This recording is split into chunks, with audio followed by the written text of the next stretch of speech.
Assalamualaikum warahmatullahi wabarakatuh. Hai anak-anakku yang sholih dan sholihah, bagaimana kabar kalian hari ini? Semoga dalam keadaan sehat walafiat. Bertemu kembali pada pelajaran Bahasa Indonesia bersama Ibu Eli Nurlina. Mengawali pelajaran hari ini, yuk kita berdoa terlebih dahulu dengan sama-sama membaca basmalah. Bismillahirrahmanirrahim. Dan dilanjutkan dengan membaca doa sebelum belajar. Raditu billahi rabba wa bil islami dina wa bi Muhammadin nabiyya wa rasula. Rabbi zidni ilman warzuqni fahma. Amin ya rabbal alamin. Terima kasih anak-anakku semua. Pada pelajaran Bahasa Indonesia hari ini, kita akan sama-sama belajar mengidentifikasi unsur-unsur dalam sebuah cerita. Apa itu unsur-unsur dalam cerita? Yuk kita ikuti pembahasan selanjutnya. Anak-anakku, apakah kalian pernah membaca sebuah cerita, dongeng, ataupun menonton sebuah film? Nah, di dalamnya terdapat unsur-unsur dalam sebuah cerita, dongeng, ataupun film tersebut. Unsur cerita terbagi dua. Satu, unsur intrinsik, yaitu unsur yang berasal dari dalam cerita itu sendiri. Yang kedua, unsur ekstrinsik, yaitu unsur yang berasal dari luar cerita, seperti latar belakang penulis. Nah, yang akan kita bahas kali ini yaitu mengidentifikasi unsur intrinsik dalam sebuah cerita. Selanjutnya, silakan kalian buka buku tematik tema 4 halaman 96-97. Di situ kita akan sama-sama belajar untuk mengidentifikasi unsur intrinsik dari sebuah cerita yang berjudul Pembuat Kendi dan Perajin Emas. Silakan kalian baca.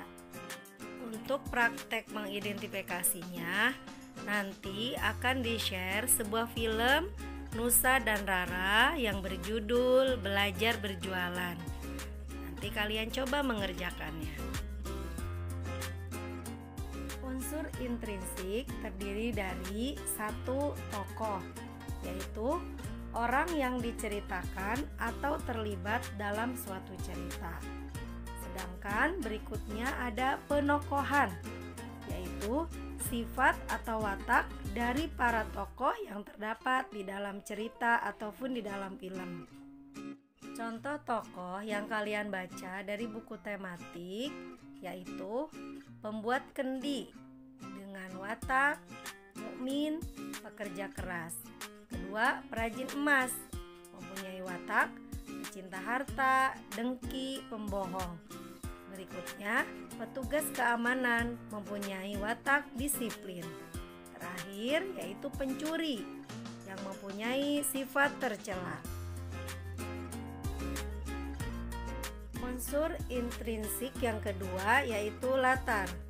Latar adalah informasi mengenai waktu, suasana, dan tempat cerita tersebut terjadi. Adanya latar ini dapat memberikan sensasi nyata bagi yang mendengar atau membaca cerita tersebut. Waktu terjadinya di dalam cerita Pembuat Kendi dan Perajin Emas yaitu di siang hari. Tempat terjadinya di kota, pasar, rumah. Suasananya menggambarkan kebaikan dari pembuat kendi dan penuh dendam serta penyesalan dari perajin emas.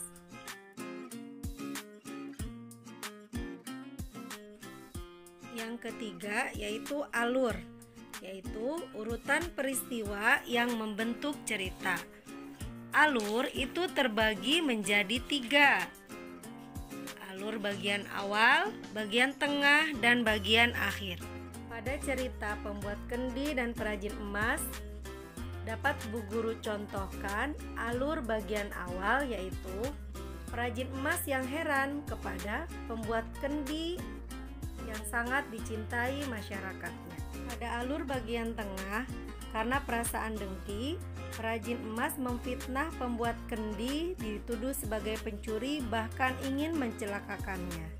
Bagian akhir, perajin emas menyesal dan meminta maaf, dan kemudian pembuat kendi memaafkan dengan segala kebaikannya serta menasehati perajin emas. Unsur intrinsik yang keempat adalah tema. Tema yaitu gagasan pokok yang menjadi permasalahan yang mendasari isi sebuah cerita. Tema yang kalian baca dari buku tematik adalah kebaikan hati pembuat kendi kepada perajin emas yang mempunyai sifat dengki. Yang kelima, amanat, yaitu pesan moral atau nilai yang ingin disampaikan agar pembaca mendapat pelajaran atau hikmah. Nah, pelajaran yang bisa kita ambil dari pembuat kendi dan perajin emas adalah kedengkian akan merugikan diri sendiri, dan sebaiknya kita harus saling menyayangi. Semoga hikmah ini bisa menjadi teladan dalam kehidupan sehari-hari untuk diambil pelajaran bagi kita semua. Nah, anak-anakku, Masya Allah, hari ini banyak sekali materi bahasa Indonesia yang bisa kita pelajari.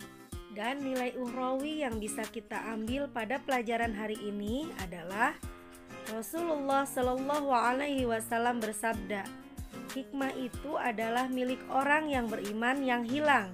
Karena itu, di mana saja kamu menemukannya, maka ambillah. Hadis riwayat Tirmizi. Anak-anakku yang hebat, telah selesai pelajaran bahasa Indonesia pada hari ini. Mari kita sama-sama ucapkan lafaz hamdalah. Alhamdulillahirabbil alamin. Dan Bu Guru ucapkan jazakumullah khairan katsiran kepada anak-anakku semua yang hari ini mengikuti pelajaran bahasa Indonesia. Terima kasih. Assalamualaikum warahmatullahi wabarakatuh.